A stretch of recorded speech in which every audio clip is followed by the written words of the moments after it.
आपने क्या कभी किसी क्रिएटर को ब्लॉक करा है? Sorry to say but Apurva she is good but मेरे को थोड़ा सा लगता है कि वो ना थोड़ा बैड इन्फ्लुएंस करती है। यस नाम दे दूं?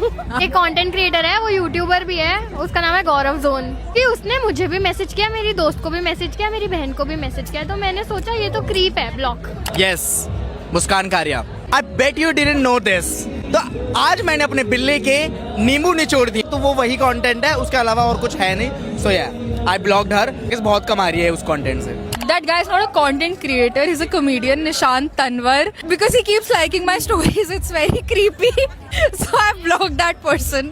यस द रेबल किड, मुझे पसंद नहीं था, वो बार बार बेफालतू मेरे फीड में आए, तो इसलिए मैंने ब्लॉक ही कर दिया। मुनावर फारूकी वो बहुत बुरा लगता है। शकल से अच्छा ना बातों से अच्छा किसी। But this one girl, Muskan, like the girl who says, I bet you didn't know this. No offense, love you, but you're annoying.